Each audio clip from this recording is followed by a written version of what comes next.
What up, my friends? Welcome back to my channel. We have a guest here. You may know him, John. He is here because we are doing a really fun video, but it was a very difficult video because we went through every single recipe we made in the year of 2024 and we picked our top 10. Now, in order to narrow it down, I ended up only doing recipes that were created and discovered in the year of 2024. So I am gonna let you know that down in the description box, there's gonna be an honorable mentions list. And those are ones that I made it on this channel in 2024, but it's recipes that we've been making for a long time.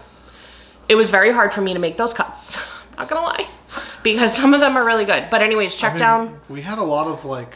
We had a lot of winners, like a lot of discoveries this year, things that surprised us, things that were not in our normal flavor profile. So we had a journey that we went on together as a foodie couple, discovering new things that we like. So in this video, we're gonna do the top 10 recipes that we created in 2024, our favorites. In the middle of the video, we're gonna get a little personal and we're gonna share some highlights of our year just as people outside of food. And then at the end, we're gonna come back here. We're all gonna meet together. You guys are gonna be at our house and we're gonna go over, it's gonna be very difficult, but we're gonna go over our favorite recipe of the year. We're each gonna pick one. Oh, we have to pick one? We do have to pick one. Oh gosh. I know. So we're gonna discuss which one is our favorite. So yeah, stick around for that. If you're new here, hi, how are you? How's the family? Thank you so much for clicking on that thumbnail and giving me a chance. On this channel, we do a lot of recipes, so please feel free to check out the rest of the channel for more content and more recipe inspiration for your meal planning. If you end up enjoying our vibe while you're here, please consider subscribing. Without further ado, let's dive into the first 5 recipes. Just kidding. I didn't tell you guys what we were making, so you're not diving into the first 5. Let me tell you the 10 recipes that made it into this video. First, we had Loco Moco Casserole. Then we had homemade bagels. So those were our 2 breakfast picks. We also have a soup making the top 10, which is shocking considering who John and I are because we're not the hugest soup people, but lasagna soup made the list. We have 2 slider recipes because I couldn't narrow it down. We have chicken parm sliders and Cuban style sliders. We have a side recipe, twice baked potatoes, French onion style. Jambalaya, okay, creamy Italian sausage rice skillet. And then we have 2 desserts, eclair cake and peppermint white chocolate cookies. So now you are officially diving into the first 5 recipes. We will see you after that. We're doing a little bit of an island style Loco Moco Casserole. This one's a layered dish. It has rice at the bottom, topped with the ground pork, some onion, garlic, and then smothered with a gravy. And while the casserole is cooking, you just fry up some eggs to throw on each serving. You guys, John is the breakfast chef in this house. As you're watching the clips of me absolutely demolishing these eggs, just know that that is his area of strength and clearly my area of opportunity. That all bakes in the oven, and I know it kind of sounds like a crazy combination to anybody outside of the Hawaiian Islands, but I promise you it is one of the most delicious breakfast, lunch, or dinner you can have.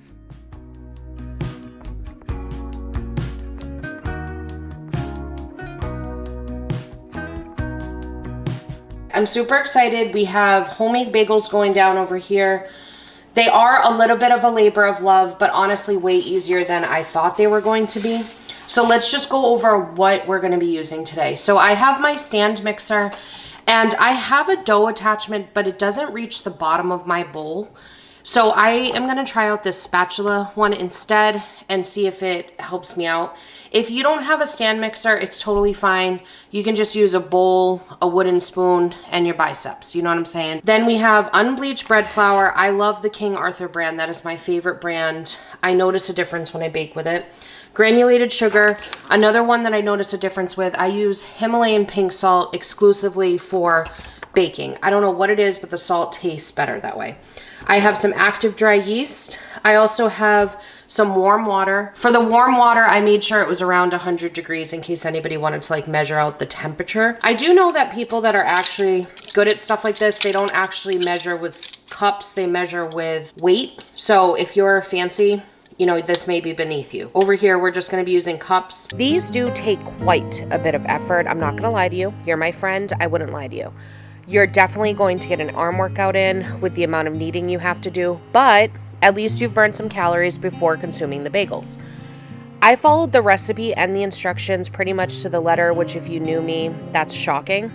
Altogether, I'd say these take about 2 hours to make. A lot of that time, though, is just the dough proofing and you kind of popping in to do random steps. So I'll be popping in and sharing as we go any notes I have on the process. So the first thing that I did was putting the yeast and the sugar in the warm water. You may have noticed that I did not stir the yeast mixture when I first put it together, and that's because that was based on the recipe instructions. So I just let the ingredients get to know each other, and then after 5 minutes you end up stirring it. While the ingredients were getting acquainted, I got the flour and salt into the mixer, and then once the yeast mixture had sat for about 5 minutes and began to bubble, I stirred that into the flour mixture. After that's done, you end up streaming the remaining warm water in little by little until your dough is firm. If you use too much water, the world is not going to end. You can make it up to yourself by sprinkling extra flour during the kneading process. The kneading process is the worst part of this. When you get the dough out of the mixture, you'll notice it's really, really bumpy. So on a floured surface, your goal now is to basically get all of the lumps out, and it's about a 10-minute bicep workout, if you want to look at it that way. Once that's Gucci, you can put it in an oiled bowl and set it on the side with a warm towel over the top for an hour. As mentioned before, you can speed this process up by placing it in an oven that's not on but has the light on. The mild heat coming from the light will give it a warm place to cruise. Okay, now once you've allowed the dough to rise for about an hour, you're going to take out whatever anger you have and punch that dough. Okay, punch it down and then let it chill again for another 10 minutes. During this 10-minute intermission, I took the time to make some toppings for the bagels. You don't have to do toppings. These are delicious plain. We've tried them before as plain. But for this round, I did a cinnamon streusel topping for John's, and I grated some Asiago cheese in a food processor for mine. Okay, now we get to form the bagels, which sounds like it should be the fun part, but really it's kind of the worst. You start by getting 8 even sections out of the dough. You can use a scale to get them evenly split. Mine were about 4.5 ounces per bagel, if that helps you. They ranged anywhere from like 4.3 to 4.7 ounces. I wasn't that serious about it. Once you've separated them, you want to form the dough into a ball and then flatten it out into a disc shape. Try to get all the lumps out and then flour your hand and pop a hole into the center of the dough. I stretch the hole out a lot. The instructions say to go for about a third. I think I go for more like 2/3 because I've noticed in the next step you're going to let them rest for another 10 minutes and they end up springing back at you. Okay, so I let those bagels sit for another 10 minutes and I salted my water when boiling the bagels. I don't remember seeing that in the notes, but it's something I do with pasta, so I figured might as well. She also gives options on how long to boil the bagels. I ended up going with the 2-minute per side route because I wanted to have the New York style bagel option. Once you've boiled the bagels, this is the point where you decide if you want to put toppings on the bagels or not. So what I did was I put down a dish towel, so then that way if I did the toppings, it would make a mess on the dish towel and not on my counter. I ended up doing like a Twix seasoning blend that I had. I think I got it at Sam's Club maybe like forever ago. I did that and then the cinnamon streusel topping for John's. And for the cinnamon streusel topping and even the Asiago, one of the things I would recommend is kind of pressing it into the bagel. I noticed that made a difference so it wouldn't really fall off when it was baking. Okay, and then the other thing is I ended up topping my bagels. She had suggested doing an egg wash, but I personally used melted butter instead of the egg wash because I was out of eggs the first time and it came out so delicious that every single time I use melted butter instead, and I highly recommend doing that because I feel like it infuses more flavor into the bagels. And as you can see for the toppings, like I said, I did a cinnamon streusel for John's, and the other I did was a garlic salt and Asiago cheese combination for mine. I've also done it with Parmesan cheese, and that was so delicious. And we've also made them with the everything but the bagel seasoning, and those are really, really good too. I love these bagels because with a set of 8, you could really do so many different flavor combinations and keep breakfast interesting for the week. I ended up loving making these bagels so much that I decided to get myself a little guillotine, if you will, for the bagels. So what we do is use the guillotine to slice the bagels, and then I actually air fry my bagels because we don't have a toaster. I just use my air fryer as a toaster. So when we're ready to eat the bagels, we slice them, Put them in the air fryer, 400 degrees for anywhere from 3 to 5 minutes, depending on how toasted you want it, and then you could use it for like a breakfast sandwich or just slap some cream cheese on it, and they've been amazing. All right, my friends, next up, we are taking on lasagna soup. This one is such a great one for this time of year because it's just comfort in a bowl. So for this one, I sauteed some garlic in butter for about 30 seconds, and then I added in some onion and red bell pepper and let that cook for a couple minutes before adding some Italian sausage to it. I browned that Italian sausage and got rid of a little bit of the grease. And then I stirred in a bunch of tomato products. So we did diced tomatoes, and I used fire roasted, tomato sauce, and tomato paste. I mixed that well and then let that cook for a couple minutes and then poured in some vegetable stock. I personally use the Better Than Bouillon Italian Herb Edition, which is one of my favorites, but you could use a vegetable stock, chicken stock, beef stock, whatever you have on hand. I then reduced the heat a little bit and added in all the seasonings. So we used a zesty Italian seasoning, red pepper flakes because we like a little kick, paprika, salt, pepper, and then I also add a little bit of sugar in to take away a little bit of the acidity of the tomatoes. Then what you're gonna do is stir in some heavy cream, ricotta cheese, and Parmesan cheese. And then you're just gonna mix that all together until the cheese is fully melted. I then kick the heat all the way down to low and let it simmer for about 20 minutes. And then just taste it, obviously, and adjust the seasonings for how you see fit. While that's simmering, I also cooked some pasta till al dente, and then I tossed it with some oil and set it on the side. One of my number one tips when it comes to a soup that incorporates pasta is to keep the pasta separate to avoid it getting soggy. So I store my pasta separately, tossed in oil, and then when I'm ready to serve it, I put the pasta in the bowl and then serve the soup over it. I have some chicken Parmesan sliders. For these ones, I make my own little chicken parm patties. I figured this recipe out because I wanted to make some homemade chicken nuggets for my toddlers, and we all ended up loving them so much that I was like, I should make them into patties for sliders. The recipe for the patties themselves will be down below, and if you love chicken nuggets, I'm just saying, even if you didn't want to make a slider version of them, the chicken nugget recipe is great by itself. If you want to take a shortcut, you could just buy some store-bought chicken tenders and cut them in half, or even throw a couple nuggets on there, but I really think making these little patties are worth the extra step. I use my KitchenAid mixer to combine the patty ingredients because anytime I do it, I do a huge batch. I then dip them into some breadcrumbs and cook them on a baking sheet with a wire rack under them so the heat will fully circulate. You could also do it on just a silicone mat or parchment paper, but if you do that, you'll want to make sure to flip the patties halfway through if you go that route. Okay, and then I'm so sorry that the footage looks weird here. I lost all of the footage from my camera for the next steps, but I had some on my phone to use, but it was in a different direction. As always, I am the ultimate professional at this gig, obviously. Anyways, I sliced the slider rolls right down the middle and then placed the bottoms in a 9x13 baking dish. I took the time to cut the sliders up individually. That way, when I went to go serve it, it would be easier to pull off the individual sliders. I laid down some mozzarella cheese, topped with the patties once those were done, more cheese, and then put down the top hat. I cut the slider tops individually at this point as well. I then brushed some melted butter and garlic on top of the buns and sprinkled it with some pizza seasoning from Trader Joe's, but you can just use any Italian blend seasoning you love. I covered this up with foil and baked them in the oven until the cheese had melted and the tops were golden. I made a couple batches of these, and I just wanted to point out that one of the batches actually went to one of my friends that recently had a baby, and what I did was I kept the marinara sauce in little individual cups on the side. So if you have somebody in your life that is in need of a delicious and fun meal, especially when they have kids, this may be a good option to put in your arsenal because she reported back that the entire family, including her young toddlers, absolutely loved it. Next up, we're making some Cuban style sliders. I started by making a Cuban style pork in my crock pot earlier in the day. I will link the video where we made this together. I truly think it's one of my favorite crock pot meals I've made this year, but you could also use a store-bought pulled pork or whatever your favorite recipe is. I got the tanning bed preheated to 350 degrees, and then I sliced some Hawaiian rolls in half. The bottom half went into a 9x13 baking dish, just like in the other recipes. I spread a thin layer of yellow mustard and mayonnaise over both the top and bottom of the buns. Then I added a generous layer of ham, followed by a layer of the shredded pork, some cheese slices. I ended up going with provolone, but I know a lot of people would prefer Swiss.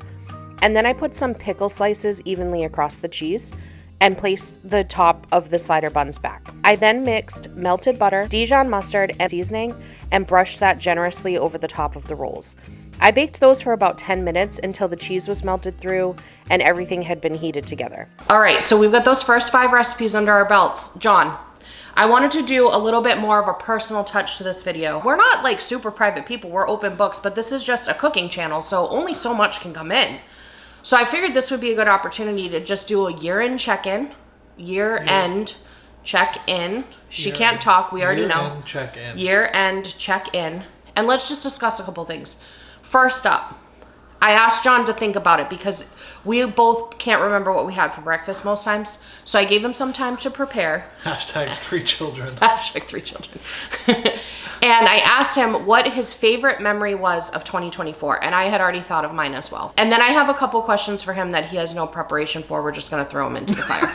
So, okay, what was your favorite memory of 2024, Jonathan? It's funny because my favorite memory was a thing that we did ultimately for you to go and meet with somebody and go to a book. That was your favorite memory? Because of the entire trip. Yes, okay. So that entire trip from... So explain to them what it was. So we went on an RV trip up to Spartanburg. Yep. But we stopped in Charleston, South Carolina. And we took the kids to a pretty cool aquarium. The largest outdoor, all-inclusive playground. That was so much fun. The kids had so much fun, and it just brought me so much joy, and I could see the joy it brought you. And it was just they were so good in the truck and on the road. It was also one of the most memorable because that's when our truck first broke down. We started to leave. So I don't know if I ever even explained that on this channel, but when we went to it was like I think Charleston was a 5-hour drive or something like that. An hour into it, our truck overheated in 90-degree weather, and we ended up on the side of the road in Georgia with a broken down truck with a 36-foot trailer behind us, a dog, a cat, and 3 toddlers in the truck. And I think why it was so one of my top because of that. Yeah, because it started out so bad. But John and I, after we had a little bit of a meltdown, we each had our own moments. We went into problem-solving mode, and when John and I pair up in problem-solving mode, there's no topping it. We ended up renting a truck. The guy let us leave our truck at the rental place, and we towed the trailer the rest of the trip, and the trip still happened. We were only an hour away from home, so part of me was like ready to just leave the RV on the side of the road and go home. I was determined. So that was an amazing trip. Excellent pick, good sir. Yes. My pick was July 4th. At Fort Wilderness. Oh, that was pretty good. That was really good. It's funny because aspects of that trip were not so much fun because July in Disney World is so miserably hot. It's not even funny. Actual July 4th, being at Fort Wilderness and watching July 4th fireworks from the beach at Fort Wilderness and watching the golf cart parade. Oh, and that was fun. It was just such a vibe. And Stella got to come with us. The cat got to come with us. So it was just a true Disney World family vacation. So I think that was my top memory. However, I will say, you're surprised. I'm shocked. That I didn't pick Taylor Swift.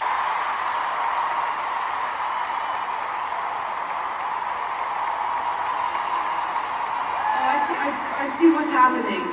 You clearly are on a mission to prove that you are, in fact, the best crowd of all time. Yes. Is that okay? So here's the thing: Taylor Swift, like, it's literally an inch below July 4th, Fort Wilderness. The actual experience of going to see Taylor Swift with my best friend is like one of the highlights of my life. I'm not even kidding. However, there was so much that went wrong during that trip. It was nothing super bad. It was just all like bad timing and mostly transportation issues with traffic and there was a broken down car. We will never stay in Miami. Which I never had desire to go to Miami The only person who could get me to go to Miami is Taylor Swift and my best friend. You know, if one of my best friends wants me to show up and meet them somewhere, I'll be there. But my top highlight was July 4th at Fort Wilderness. Very close second is the Taylor Swift What's concert. funny is even though Taylor Swift is third, all three of those memories were memories we did in the RV. That's true. Look at We're always having adventures in that RV. Adventures in the RV. Okay, so now I have 2 more questions for you.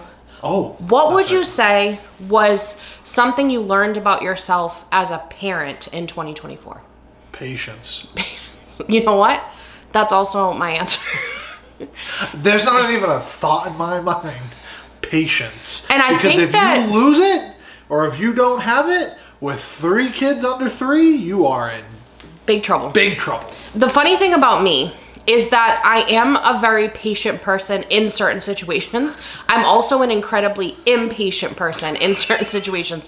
When it comes to like technology, You are not impatient at all.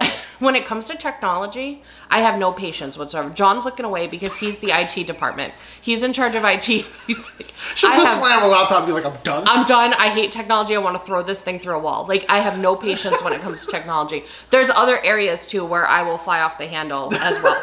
But the things that matter, for some reason, I have like an unending amount of patience. I wasn't sure which side I was going to go with as a parent, but thankfully I've surprised myself, especially this year, with building patience. And I think the other thing too is I am shocked at how easy it is for me to remind myself that they are toddlers and they have no control over themselves. And I think that as a parent, one thing that I have learned is that I am a full 38-year-old whole adult, and I still do not have control over my emotions sometimes. And so we have to remember that somebody who is 2 or approaching 3 years old definitely does not have the skills or wisdom or experience to manage their emotions. So having that reminder in the back of my head at all times makes it a lot easier for me to be in control of the situation as much as possible and then save my meltdowns for later. You know what I mean? Listen, I think that's a big I'll thing. say that you doing that inspires me because to have more patience and to be a better father and a better parent. And I'm not saying it's easy. But I'm not saying we But I execute even go to perfectly. work and she's by herself with these 3 kids. And it literally inspires me every day that she's able to accomplish everything she's able to accomplish. And when I come home, yes, I'm with the kids but she's also I usually here. run away. I usually run to another room. Bye. But that's the thing, is like you're still just cute. trying to maintain yourself, and I'm not saying it's easy at all, and I'm not saying I'm perfect at doing it whatsoever. There are definitely some moments, but trying to control yourself as much while they're having the tantrum, you stay in control, you stay as calm as possible, and then you can melt down later. You have my permission to go have a pity party in the pantry. Is anyone in control? Yeah, I don't think so. You can have a pity party in the pantry later. You can have it when your partner gets home from work, whatever you need to do, but just try your best to stay patient and in control during the dramas. Okay, we didn't have a lot, but what would you say your favorite date night of ours was this year? Oh. Painting. The painting one? Yep. Painting. Painting was my favorite just because it was like calm and relaxing and we got to talk. And like mindless, listen to good music. It was relaxing. So what we did, we actually went to Target and they have like a canvas paint by number set you can buy. It's super inexpensive and it's from the brand Mondo Llama or something like that. And John picked it up as like a date night idea, and we ended up just like setting it up in the living room, having some ambiance on the TV. If you go on YouTube, there's a bunch of cool ambiance channels, and then I think we played music or whatever. Oh, and we had drinks. We did have drinks. We don't do that. We don't ever do that, but So, that night we did. So that was a great one. For me, I don't even have like actually I think I do. Ooh. There was one night when we sat on the lanai and we had like a hibachi night.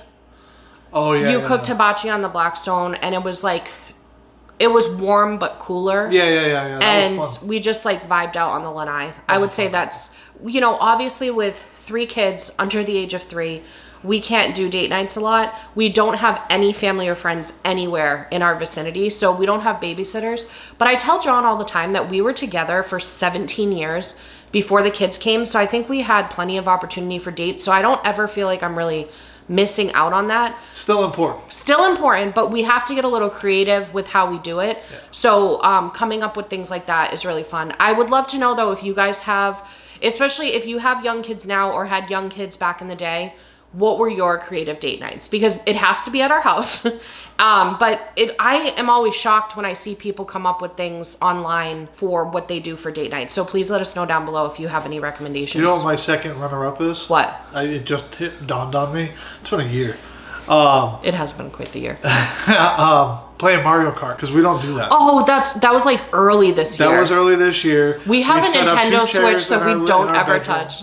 And we played Mario Kart for like 2 hours. Yes, that was actually really fun. We should do that again soon. Yeah. The other thing I was going to say is we did get one date night out, if you remember, John. My parents were coming to visit. Oh, that's right. Yeah, my parents. It's funny that we didn't pick that one. But it was, so my parents came to visit because our middle son had to have 2 surgeries this year, and my parents came to visit for one of the surgeries. My sister and brother-in-law came to visit for the other one to help us out with the other kids so we could be at the hospital with our middle. And when my parents came, they kicked us out of the house and they told us, go get some margaritas somewhere. So one of my friends that lives here recommended a margarita place. We show up and it was like there was no room for anyone to breathe in there. It was wild. So instead, we ended up going to a Chili's. And you know what? We had a great time. We had did. Margarita, we had chips and salsa. You know what's funny about that is because it's been years since we've done anything like that. Yeah. I felt so weird. I felt weird not rocking a stroller. I felt weird having access to both of my hands. I felt weird not having to grab a toy for a kid or hand a kid a snack or, you know what I mean? It was like wild. I think we were both so unprepared for it that we barely like soaked it in at all. So, and it was funny because it was after their bedtime. So it wasn't even like we were missing hanging out with the kids. My parents were chilling with a baby monitor. Like, you know, so it wasn't even stressful in terms of like, are my kids going to run them over? Like, it wasn't anything like that. It was literally just like, what do we do with our hands? Anyways, all right. So we are going to dive into those last final 5 recipes. Make sure to stay till the end because we're going to pick our favorite. I know, I'm still trying to think. There's like 2 that I'm really toying with, so stay tuned. Spiced baked potatoes. This one features caramelized onions and Gruyere cheese, giving it a French onion twist. I started by preheating the oven to 400 degrees. I washed and scrubbed 4 large russet potatoes, then stabbed them with a knife.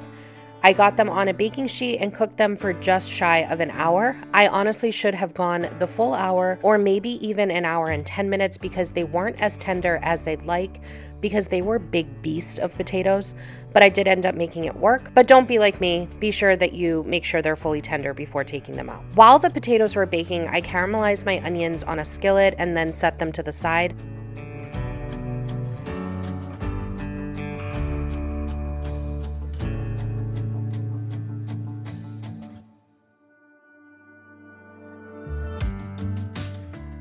I hadn't given myself enough time for the potatoes to cool also. I was just a hot mess. So again, don't be like me, but I just used some tongs to get myself through it. I cut each potato in half and scooped out the insides. I put that in the skillet with the onions, along with cheese, cream cheese, and things like that to make a creamy, almost like mashed potato mixture.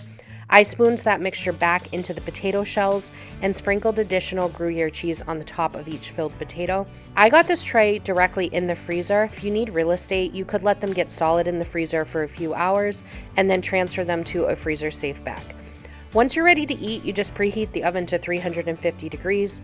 If you did use a freezer bag, you're going to place those onto a baking sheet and cover them with foil. Or if you kept them stored in the baking dish like I did, just pop them right in the oven, let them bake for 25 to 30 minutes covered with that foil, and then uncover the foil and let it heat for another 20 minutes or so until it's heated through and the cheese is melted and bubbly. Jambalaya used to always intimidate me, but it's actually a really easy dish. It's all done in one pan and it's really just a matter of layering each of the ingredients. As with the others, I'll have the recipe I use down below. John doesn't like shrimp, so we skipped that, but if it were just me, it would definitely be included. So if you like shrimp, don't forget to toss that in.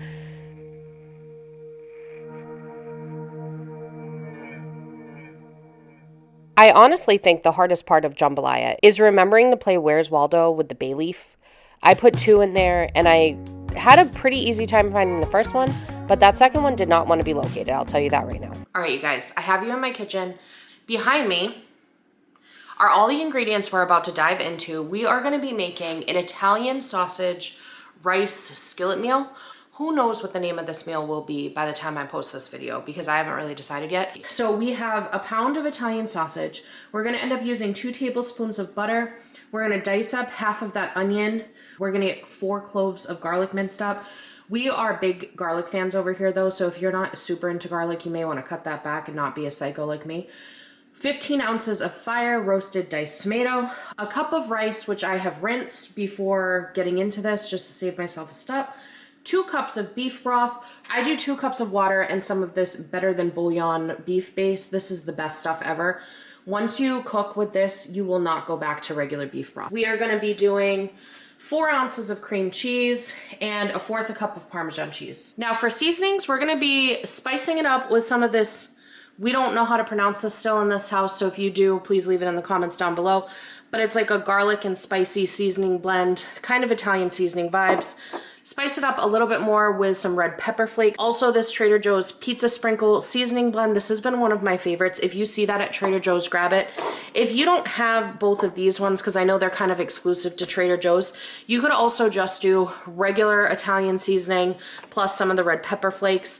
You could even use those zesty Italian dressing packets. I'm a big fan of those. I get them at Target, and I don't remember if I said, but we're gonna be doing 1/4 cup of Parmesan cheese. When I'm with you.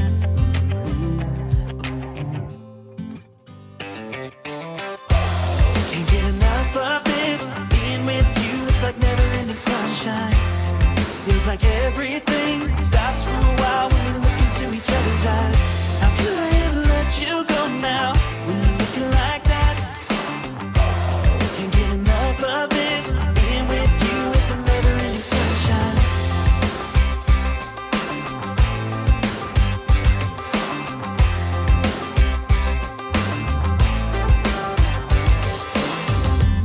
You got your high heels on, I'm wearing my worn-out jeans.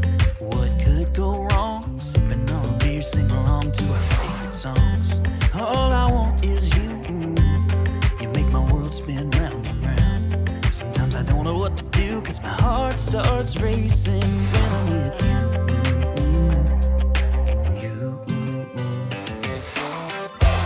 Can't get enough of this. Being with you is like never-ending sunshine. Feels like everything stops for a while when we look into each other's eyes.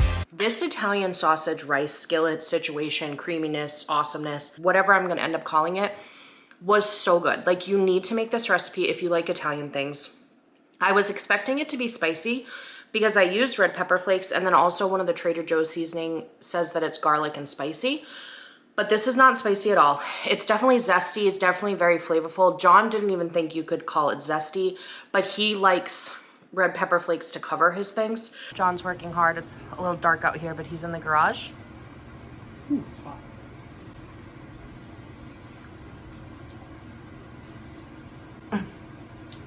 What is this? Is it too spicy or is it zesty?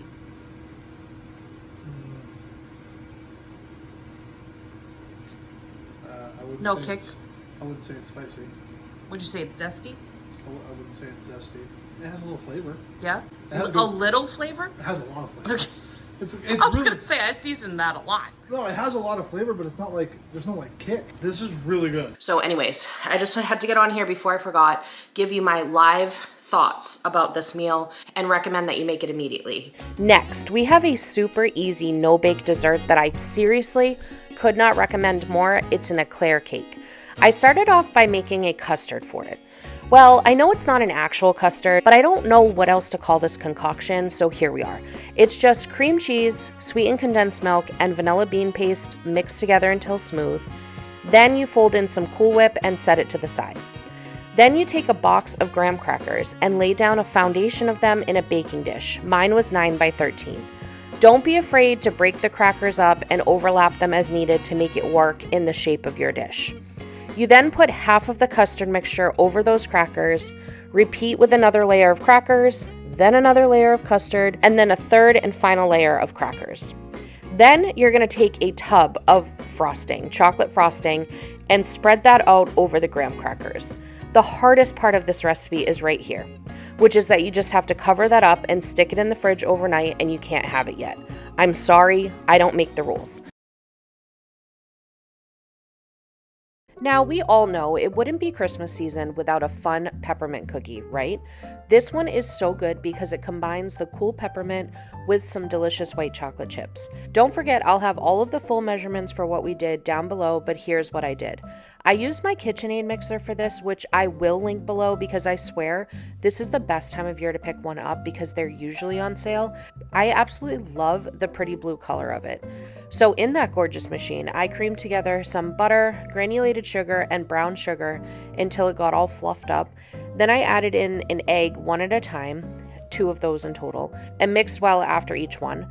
Then I added in some vanilla bean paste, but you could use extract, and then also some peppermint extract. I then worked the flour in a little at a time and also added in the baking soda and salt. Last step in the mixer is just to fold in the white chocolate chips and the crushed candy canes. I used a cookie scoop to get the dough onto a baking sheet that has a silicone mat. I tried to space the cookies out, but I will say I didn't do the best job at that, so I would give them a little bit more room. Those got baked for about 10 minutes until the edges started getting a golden tan. I let those cool on the baking sheet for about 5 minutes before I transferred them to a wire rack. I do have some notes on this one. I was multitasking and I let the dough stay on the counter for a little bit too long, so it had started to get a little warm because it just did all that work in the mixer and then I had it on the counter. So I'd recommend either getting it in the oven right away or even letting it set in the fridge for a little bit. I think that would help make sure that the dough doesn't flatten too much during the baking process. Other than that, these cookies came out so good. All right, the moment is here, John. We have to do hard things, and we have to pick our top recipe of 2024. I will allow you, if you want to pick like a savory and a sweet, because we do have 2 dessert options. But even that, how do I do? I know, because the 2 dessert options were really good. Like the eclair cake and those cookies. Those cookies were my favorite cookie of all time. Of all time. Like literally since the day I opened my eyes. Those cookies in life, are the best since you showed up ever. in 1986 to the Whoa, planet. why are you gonna throw it under the bus like that? We old, you know? Except that we're not at all, but it's fine. I watched a thing on Instagram yesterday, and it was like, prepare yourself for how old these people were in these movies if you're in your late 30s. You know Marv from Home Alone? The guy that ends up with the iron on his face? Yeah. He was 33 in that movie. He was younger than we are now. Mm-hmm. That's disgusting. You know the mom with the power pantsuits? The mom? Kevin's mom? Mm-hmm. Yeah. 36. She was our age now? Oh my god. Well, we're 38, John. You gotta add a couple numbers. You're not 36. I feel like we're both stuck at 36 because that's when we had kids. You know what I mean? Yeah. Well, like, it's just like time just stopped existing after that. I'm just gonna say I'm 25 forever. Anyways, okay, stop procrastinating, Jonathan. I'm not the one procrastinating here. I know. I'll do the hard thing first, and I think that I am going to go with the creamy Italian sausage rice skillet. I think that was my top. Wow. If I had to sit there and be like, okay, of these top 10 recipes, which one would I eat every single day if I had no choice? It would be that one. It was just so good. It was so good. And so easy. That's the thing. Yeah. It's easy because it's like, doesn't make a huge mess. Yeah. You know, one pan meal, boom. And super customizable. So even if you don't like Italian sausage, you can switch out the protein nice and easy. And you could also do it with orzo. Oh. So like my favorite, I think, honestly, was the recent, the soup. The lasagna soup. That was like on point because of that sauce. Yes. That sauce was on point. So good. But my most surprising was the Cuban. I agree. The Cuban sliders. Golly, that Cuban was so good. Golly. Who are you? I don't know. Okay. All right, Jethro. The eclair cake blew my mind. I have to, if we're allowed to pick a savory and a sweet, I gotta go eclair cake. Although I agree on those cookies being like one of the best cookies of all time. Not one and of I'm gonna the best. But I can't say that because I wouldn't pick mint as my favorite. True. But I'm gonna let you guys know right now that base recipe it needs to be made, but you could swap out white chocolate for butterscotch chips and swap out the peppermint for toffee and make like butterscotch toffee cookies. Like, we need to do that this weekend. Yes. Why are you just now thinking of this? I'm not. I've actually told a couple people in the comments because they were like me and they don't like mint. So I said, you could customize this cookie any way you wanted. You could do the toffee with dark chocolate chips. You could do milk chocolate chips and some other type of candy mashed up into it. You can make like Snickers cookies. Yes. So anyways, all right. So your pick, you're going lasagna soup. I'm going lasagna soup for the most flavorful that I like the most. Like, I can overall eat that favorite. Overall, day in and day out. Yep. But my most surprising favorite would be the Cuban sliders. Yeah. And I agree on They're that. like right there. Yeah, because I'm not like that big of like ham, pork, or mustard person. So, and those are three like main elements in it, but something about that was really good. So It works. anyways, all right, that wraps up our top 10 favorites of 2024. Did you have something you wanted to say? Yes. I'm ready. I wanted to say one more thing because you brought up the comments. Okay. You brought up the comments. And I know earlier we were talking about some of our favorite memories, but I will say this entire year, reading all of your guys' comments really, really, really made me smile, laugh, and it was just inspiring to see how many people are out there like pushing and being so positive and being engaging with everyone and being my cheerleaders. It's just so awesome to see the community that has been created. I agree. I just love you guys so much. I try to tell you as much as I can, but I feel like words are not even worthy of the way that I feel. You know what I'm saying? And it's like, I don't want to cry. But at the same time, like 2024 just like completely shocked me with YouTube because YouTube was always something I kind of just like did for me. Like, it was I never like set out with an intention of like chasing followers or anything like that. Like, I'm more of like, I just am putting it out even if like the only person watching is John, you know what I mean? I was going to do it anyway. So I'm completely blown away with the amount of people that watch the videos and the amount of people that not only take time to watch the videos, but take time to engage, even if it's just a thumbs up, a like, or a sweet comment. It just completely blows me away. So you guys are like the highlight of 2024 for both of us because for sure. It's seriously like, I swear I always get a comment like right when I need some type of reassurance. It comes at the exact right time. So thank you so much. We are going to get all this feedback over to corporate. We're going to let them know what our top recipes were for 2024. I hope we delivered whatever you needed when you clicked on that thumbnail, and I hope you have a magical day. Bye.